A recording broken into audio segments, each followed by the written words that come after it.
Hello everyone, and welcome back to Conspiracy. This is video 3 of 3 of the most dangerous prisons, Iceberg. This will probably be the longest video, as tiers 1 through 5 took up 14 and a half pages, and tier 6 and 7 by themselves take up 9. There are some prisons that have more information than others. Some of the prisons that are in this video will have just a short little tidbit. Some other prisons could go on for multiple pages, and then at the very end, Unit 731 takes up 4 whole pages by itself.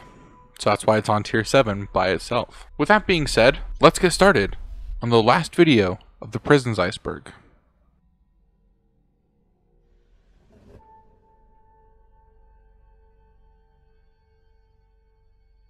Gitarama prison in Rwanda is one of the deadliest in the world. The conditions of the prison are a nightmare, as 7,000 inmates are locked inside.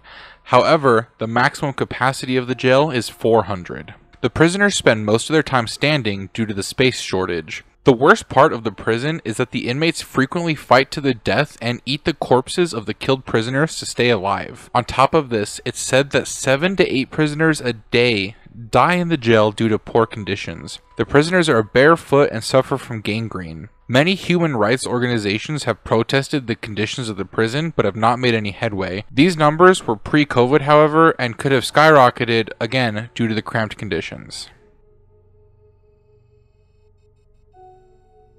About 150 miles northeast of Damascus, located in the desert of Syria, the French built Tadmor prison in the 1930s.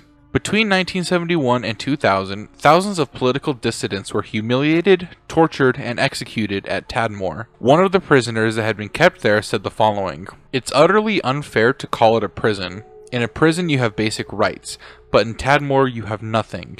You're only left with fear and horror." There was a prison massacre in 1980 where, after a failed assassination attempt, Assad's brother flew from Damascus to Tadmor via helicopter. Soldiers then went from cell to cell shooting prisoners with machine guns. There is no exact number on how many people were killed that day, but it's estimated that between 500 and 1,000 people were killed in just the few minutes that the massacre took place, and their bodies were dumped in a mass grave just outside the prison. Solitary confinement in this prison is made up of 19 cells, all of which are found underground. It's forbidden to raise your head, look up, or look at other inmates, and eye contact is strictly forbidden. Many prisoners consider the ones that got shot the lucky ones, and a memoir by a former prisoner contained the following: "When death is a daily occurrence, lurking in torture, random beatings, eye gougings, broken limbs, and crushed fingers, wouldn't you welcome the merciful release of a bullet?" Torture upon arrival was not only common, but just part of life at Tadmor. Referred to as the reception party, prisoners were pulled off the bus, whipped mercilessly and brutally until everyone was out, stripped naked, and put into a car tire, where each person was beaten on their feet between 200 and 400 times. Left with their legs bleeding and covered in wounds, the people who survived the initial torture had just gotten a little taste of what was to come. It's reported that guards would find new ways of torture and humiliation out of pure boredom. One night, a prisoner was told by a guard to move all 100 pairs of slippers out of the holding area, and he could only use his mouth. There was also an incident where 2 prisoners were forced to hold an inmate by his hands and feet, raise him high into the air, and then fling him onto the ground. One prisoner refused to do so and was beaten in the head so mercilessly that he died a month later. When inmates cry out for medical attention for themselves or for other dying prisoners, the guards simply answer with, "Only call us to collect the bodies." When the Islamic State took over the country, they destroyed the prison, which was no longer in use. Some former prisoners said that destroying the prison was a blow to history, as it should have been preserved to learn from the past, and have gone as far to call it a huge service to Assad's regime of slavery. With at most 1 guard for every 100 inmates, what at first might seem like a good thing for prisoners is actually causing adverse effects. The most common thing said about this prison is that once you go in, you will most likely not come out alive. There are almost no barriers within the prison, so hardened and dangerous criminals are held, with first-time young offenders serving time for petty offenses. The reason this prison is so low on the iceberg is because the high number of inmates killing each other every day. Constantly. Horyong concentration camp, known simply as Camp 22, was, and possibly still is, a maximum security prison completely isolated from the outside world. In 2012, satellite images showed the possible closure of Camp 22, but with no confirmation, it can't be known for sure. Located in North Korea, near the border with China, Camp 22 has always been denied by the North Korean government. With about 87 square miles of land, Camp 22 is surrounded by an inner 3,300-volt electric fence and an outer barbed wire fence, with both traps and hidden nails between the two fences. With roughly 1,000 guards and 600 administrative agents, the guards are equipped with machine guns, grenades, whips, and trained dogs to control nearly 50,000 inmates. Prisoners mostly consist of people who criticize the government, South Korean POWs, and purged senior party members. Due to the country's guilt by association principle, the prisoners are often imprisoned together with their whole family, including children and the elderly. All prisoners were detained until they died, never to be released. The camp is likened to that of one of the Nazi concentration camps. Information about the inside of the camp is limited due to the government denying it and only a few people having ever escaped. The main reason successful escapes have been so few and far between is due to the fact that anyone who tries, plans, or even has knowledge of an escape is executed, with all the other prisoners required to watch. A former prisoner named Shin Dong-yuk, who spent 23 years in the prison and escaped, talked about his experience. He said that the conditions are so bad that 20 to 25% of the prison population dies every year. Shin was actually born in the prison, and due to the guilty by association rule, was kept there. Starvation at the prison is common, as prisoners are usually fed only gruel made of cornmeal and cabbage. Prisoners were always hungry, and were told, "Through hunger you will repent." Prisoners would often eat rats and insects to stay alive, with the rats being few and far between due to the fact that they are always caught and eaten. Prisoners often develop a hunchback due to the lack of protein and calcium in their diets, and bending over in the fields all day. The prisoners also often lose fingers and toes due to frostbite, as they wear makeshift shoes made out of car tires. Prisoners are considered less than bugs to the warden and guards, and due to that, many prisoners are beaten and executed solely for stress relief for the guards. Shin talks about how he was tortured at the age of 13. Shin's older brother, as well as his mother, were accused of attempting an escape. They dragged him underground and hanged him by his ankles and tortured him with fire. Torture in the prison is common. Some forms are more disturbing than others, obviously. Guard dogs would sometimes lose control and kill and eat prisoners, which they would then be praised for. Pregnancy is forbidden except in the case of a marriage arranged by the prison guards. If a woman is found pregnant outside of this arranged and sham marriage, the guards will cut the woman open, throw the fetus away, and then execute the woman. Even if a person makes it past the guards, past the dogs, over both fences, and out of eyesight, they still have to make it into and then out of China, where if they are caught, they will be sent back. Kim Jong-un runs North Korea out of fear, including the fear of these camps, as North Koreans outside of the camps want to avoid it at all costs. Demolished in 2002, Carandiru Penitentiary in Brazil was home to the Carandiru Massacre. Around 1:30 p.m. on October 2nd, 1992, two groups got into a fight after a football match. The fight quickly escalated into a full-on prison riot that lasted for 3 hours. Prisoners were reported attacking each other with pipes and knives. 2,069 prisoners versus 15 guards is what it ended up at, and obviously a huge advantage for the prisoners, which resulted in the guards losing control of the prison very quickly. 45 minutes later, around 2:15, the prison director informed the military police about the uprising. The military was given full control of the prison upon their arrival around 2:30. The director wanted to negotiate with the prisoners, however, he was held back by his staff since when the military police showed up, they almost crushed him on their way in. The prisoners were then stripped, locked into their cells, and shot. Other prisoners were killed by police dogs, including wounded prisoners who were being kept in the barber shop. At the time, the facility was a detention center, not a penitentiary, so the inmates hadn't been tried or convicted in any capacity yet. By the time it was all over, 111 prisoners were dead and 37 were injured. Ballistic analysis shows that 515 bullets were found in the prisoners, and the gunshot wounds were mainly found in the face, head, throat, and chest.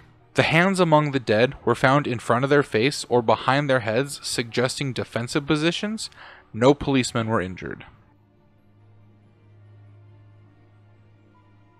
Being a military prison near Damascus, Syria, Sednaya prison is a nightmare among nightmares. Sednaya is actually pretty close to Tadmor prison from earlier on the same tier, so it's safe to say that Assad's Syria is a hellhole for prisons. It is estimated that between 5,000 and 13,000 people were executed between September 2011 and December 2015. A former inmate of the prison who was detained for participating in a protest told Amnesty International that at Sednaya prison, prisoners were forced to choose between dying themselves or killing one of their relatives or friends. To kind of demonstrate how bad this prison was, a former inmate said that he was imprisoned at a prison previous to Sednaya where people were fed so little that they were forced into cannibalism. However, that prison was heaven compared to Sednaya. The inmate said that the first prison was to integrate through torture, but once that was done, you were moved to Sednaya to die. The prison is known for its torture of people suspected of opposing the government. Prisoners consist of men, women, and children. Much like Tadmor, there is a welcome party where the prisoners are beaten right off the bus. Omar al-Shorg used to be imprisoned at Sednaya, and he was beaten so badly at the welcome party that he couldn't open his eyes or stand for 15 days. He then faced trial for terrorism, a trial that lasted 5 seconds. He contracted tuberculosis and witnessed organ harvesting. A leaked document shows credible signs of starvation, brutal beatings, strangulation, and other forms of torture and killing. Once to twice a week, 20 to 25 prisoners are taken out of their cells in the dead of night and hanged. Another former prisoner said that he was forced to squeeze his head through a small hatch near the bottom of his cell door. The hatch was then made smaller by the guards and they would jump on his head with all their weight. The guards wouldn't stop until a stream of blood could be seen. Electricity is also a common form of torture at the prison. One popular form of torture at the prison is called the barrel method. A prisoner would stand on a barrel, they would tie ropes from the ceiling around their wrists. They would then remove the barrel, leaving the prisoner hanging. At this point, they would beat the prisoner with sticks, burn the prisoner with cigarettes, then electrocute them. In 2017, the United States accused the Syrian government of engaging in mass executions and covering it up with a crematorium that was built, so that the government could hide the real numbers of the executed. The justification of this accusation was satellite images that showed snow had melted on a single building in the prison, the one that the US thought was the crematorium. However, the United States State Department later agreed that the snow melt could have just been a warmer part of the building, and no former prisoners or guards have ever mentioned a crematorium. Similar to their older prisons, Mongolia's prisons are known for their harsh conditions and cruel punishments still today. However, Urga prison in Mongolia is both an old prison and one of the cruelest. Sometimes referred to as a coffin prison, Urga inmates are held in wooden boxes, measuring 4 feet wide by 2.5 feet tall. When locked inside the boxes, it was so cramped that a person could neither sit nor lay down properly. Each box had only one small hole to allow in light and to feed the prisoners. But as the boxes themselves were held underground, not much light would get in. The prisoners were fed once a day, and their waste would be cleaned out once every 2 or 3 weeks. People would often lose their vision and their sanity in these boxes. The prisoners that the guards thought had the best chance of escaping also had their necks chained to their hands. For people who had committed lesser crimes, the torture of these boxes, which are the cells of the prison, would only last a few weeks. For everyone else, they would remain in those boxes the entire stay in the prison, which would make them lose the ability of their limbs. A lot of the prisoners held here were sentenced to death. However, most of them would die before their death sentence could be carried out. It's common for prisoners to freeze to death, as during the winter, the temp would drop below 0, and the prison is essentially an underground cave with lots and lots of boxes. People would also often starve to death, and starvation is a common problem that the prisons in Mongolia still face today. Located in Israel and run by the Israel Defense Forces, Camp 1391 is a prison for high-risk prisoners. The prison's existence was unknown to the public before 2013, and most information about it remains classified. The location of the prison was found by complete accident. Historian Gad Kreuzer found a 70-year-old map drawn by a government architect while researching old British police buildings. One camp, labeled as Meretz, did not appear on any modern Israeli maps. Gad published an article in an academic journal mentioning the prison location in the footnote. Days later, he was contacted by the military censor asking why the article had not been submitted for inspection. Prior to this, the facility had been airbrushed from Israeli aerial photographs and purged from modern maps. Dubbed the Israeli Guantanamo, even the Minister of Justice was not aware of its existence. It is said that anyone entering the prison can be made to disappear, potentially forever. According to former inmates, they were led into a facility blindfolded and kept in cells that were 6 feet by 6 feet with no natural light. The cells don't have adequate toilet facilities, and the guards control the running water. A former prisoner who was released in a prison swap has filed a lawsuit in Tel Aviv's district court, claiming that he was sexually abused in the prison. The prisoners, their families, lawyers, etc. are not told where they are. No independent organization is allowed to inspect the prison. The United Nations Committee Against Torture stated that Israel security secretly detains and interrogates prisoners in an unknown location called Camp 1391 without granting access to the committee, the International Red Cross, or the lawyers or relatives of the prisoners. Israeli officials say that Camp 1391 is no longer used since 2006 to detain or interrogate suspects. Several petitions filed to the Israeli Supreme Court by the UN Committee Against Torture to examine the facility have been rejected, however. The court also refused to allow an inquiry on the alleged abuses, saying that Israeli authorities had acted reasonably in not conducting investigations into allegations of torture. With that said, it can't be known for sure if the prison is still operational today in the same capacity. Closed in 2013, the La Sabaneta prison, located in Venezuela, was considered the most violent prison in the world. Plans to convert the prison into a museum has brought some of the horrors to light. When the prison closed, it held 3,000 more people than it was built for at 3,700 prisoners. Almost 200 of the occupants were children of the inmates. A fire was started by a group of inmates due to gang activity, and people who tried to escape the blaze were stabbed or shot. It's reported that over 150 inmates were killed as security guards attempted to regain control of the facility. A former inmate who survived the incident said that the prisoners had firearms, Molotov cocktails, and knives. This prison had constant gang violence and deaths, and was known as one of Venezuela's scariest prisons. The Scorpion Prison, located in Egypt, is a prison that almost completely deprives inmates of adequate ventilation, electricity, and hot water. This is a change that was made in mid-November of 2020 due to an incident in September of that same year. This prison is known for this kind of collective punishment, and a blanket ban on family visits has been in place since 2018, and a ban on exercise hours was enacted in 2019 with 24-hour confinement to cells. Scorpion Prison is designed so that those who go in don't come out again unless they're dead, said former Scorpion warden. It is said that 2 or 3 inmates occupy a single cell that is 6 feet by 9 feet, and that every other cell is kept empty so it's harder for inmates to communicate to others outside the cell. The prison breaks almost every rule of the UN standard minimum rules for the treatment of prisoners. There is an absence of sufficient natural light, lack of humane sleeping conditions, sanitation, as well as inadequate floor space, artificial lighting, and proper ventilation.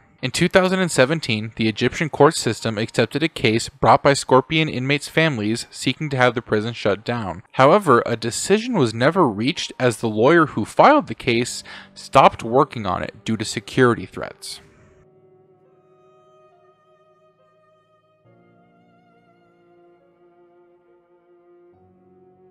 We've reached the final tier of the iceberg, and there's only one prison here. Unit 731 in Japan is the worst prison known to have ever existed. Operative during World War II, Unit 731 was a biological and chemical warfare research and development unit that engaged in lethal human experimentation. prisoners were dehumanized and referred to as logs. Experiments included injection of disease, controlled dehydration, hyperbaric chamber experiments, biological weapons testing, amputation, and regular weapons testing. Vivisection is a type of surgery typically conducted for experimental purposes to view living internal structure. Thousands of men, women, children, and infants were subjected to vivisections, often performed without anesthesia. A former Unit 731 employee admitted to having performed a vivisection on a pregnant woman. The vivisections were performed on prisoners after infecting them with various diseases. Researchers performed invasive surgeries on prisoners, removing organs to study the effects of disease on the human body. Prisoners often had limbs amputated in order to study blood loss. Limbs that were removed were sometimes reattached to the opposite side of the victims' bodies. Some prisoners had their stomachs surgically removed and their esophagus reattached to their intestines. Parts of organs such as livers, lungs, and brain were removed. Unit 731 was involved in research, development, and experimental deployment of epidemic-creating biowarfare against the Chinese people throughout World War II. Plague-infected fleas bred in the lab at 731 were introduced into Chinese cities where tens of thousands of people were killed with the Black Plague. These diseases and systems were tested on prisoners in 731 to test their efficiency before being deployed on the public. Human targets were used at 731 to test grenades positioned at various distances and in various positions. The people that worked there also tested flamethrowers on living people. Victims were also tied to stakes and used to test pathogen-releasing bombs, chemical weapons, shrapnel bombs, explosive bombs, as well as bayonets and knives. In other tests, subjects were deprived of food and water to determine the length of time until death, placed into low-pressure chambers until their eyes popped from their sockets, experimented on to determine the relationship between temperature, burns, and human survival, hung upside down until death, crushed with heavy objects, electrocuted, dehydrated with hot fans, placed into centrifuges and spun to death, injected with animal blood, exposed to lethal doses of X-rays, subjected to various chemical weapons inside gas chambers, injected with seawater, and burned or buried alive. Massive amounts of blood were drained from select prisoners to study the effects of blood loss. A number of women, children, and men were essentially mummified alive due to dehydration experiments. They would sweat themselves to death under the heat of several hot, dry fans, and at death, their corpses weigh about a fifth of normal body weight. Blood experiments were performed on prisoners, where type A blood was given to someone with type O blood, AB to O, and AB to B. The biggest changes were with people who had type O blood and were given the other types, as it would raise their heart rate, give them a fever, and cause temporary partial paralysis in both legs. People were blindfolded with their hands tied behind them to a post within a 97 square foot glass chamber. Chemicals including mustard gas, lewisite, cyanic acid gas, white phosphorus, adamsite, and phosphine gas would be released into the chamber. A former army major and technician said, "The gas used on this person was adamsite, and as the gas filled the chamber, the man went into a violent coughing convulsions and began to suffer excruciating pain. More than 10 doctors and techs were present. After I had watched for 10 minutes, I could not stand it anymore, and I left the area." A former medical worker at 731 said that he saw a man who was vertically cut into 2 pieces and pickled in a jar of formaldehyde. Many of the tests have been described as psychopathically sadistic with no conceivable military application. An example of one of these is an experiment documenting the time it took for 3-day-old babies to freeze to death. 20 subjects were placed in different conditions to see the effects of mustard gas on the human body with different types of environments and different types of equipment. Some had gas masks, some were clothed, etc. Frostbite testing was also something that the prison was known for. Prisoners would be taken outside and would have various appendages dipped into water of varying temperatures. Then, the limbs would be allowed to freeze. Once frozen, a guard would hit the affected limb with a short stick. Ice was then chipped away and the area was subjected to various treatments, such as being doused in more water, exposed to fire, etc. Army engineer Yoshimura was described by the other members of Unit 731 as a scientific devil and a cold-blooded animal, because he would conduct his work with strictness. In testimony given, a former member of 731 described a scene where Yoshimura had, quote, two named men put into an area 40 to 50 degrees below zero, and researchers filmed the whole process until the subjects died. They suffered such agony that they dug their nails into each other's flesh. Yoshimura wrote an article for the Journal of Japanese Philosophy in which he admitted to using 20 children and a 3-day-old infant in experiments which exposed them to freezing ice and salt water. While the article drew criticism, he denied any guilt and said that he developed a resistance index of frostbite based on the mean temperature 5 to 30 minutes after immersion in the freezing water. He also noted that bodies reacted differently based on how the person had been treated beforehand. Awake for 24 hours, no food for 24, 48 hours or longer, right after a heavy meal, right after a hot meal, right after exercise, right after a cold bath, right after a hot bath, etc. Unit members would force sex acts between prisoners infected and not infected with syphilis to transmit the disease.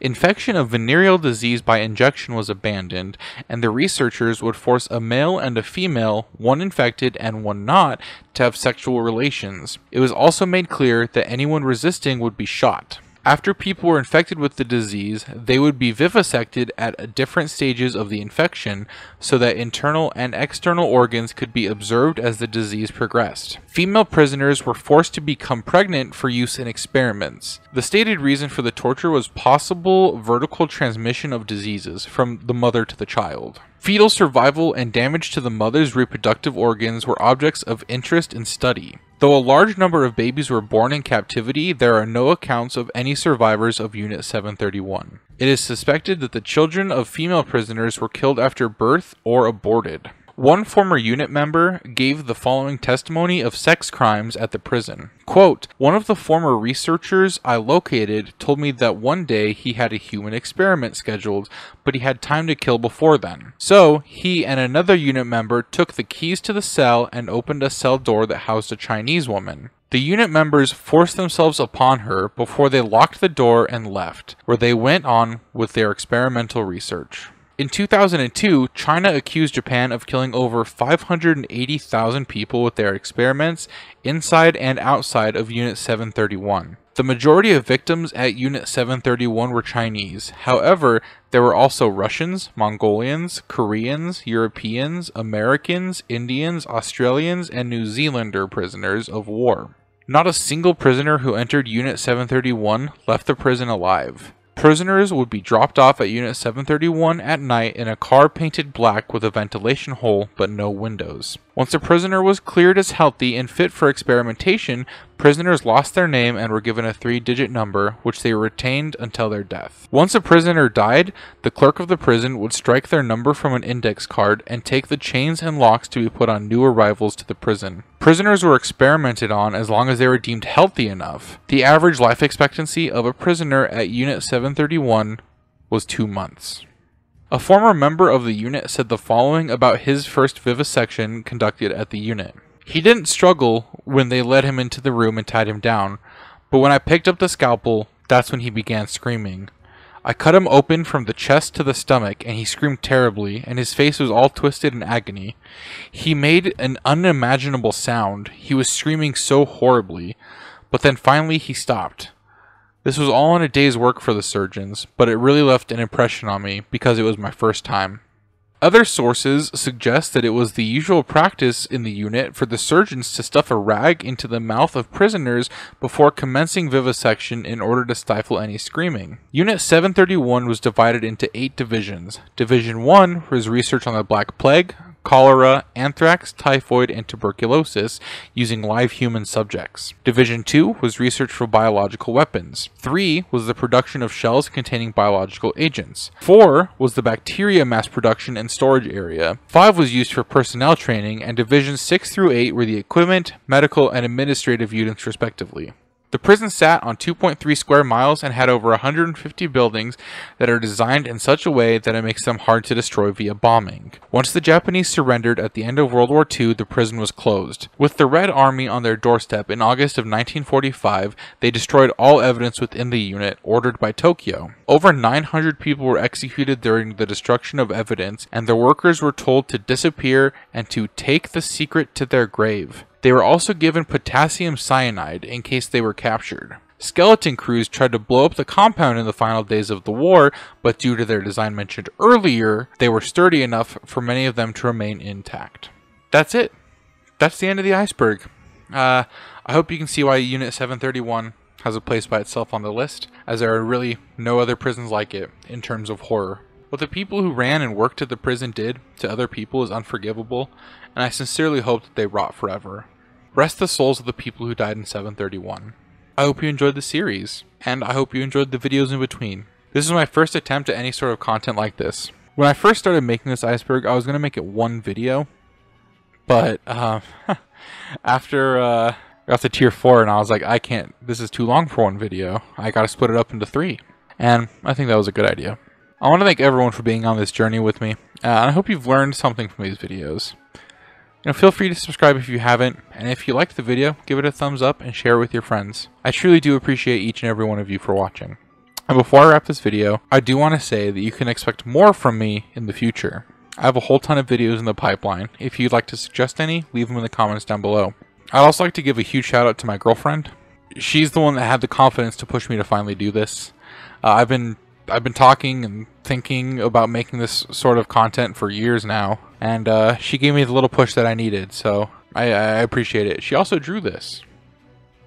She drew this for me. How cool is that?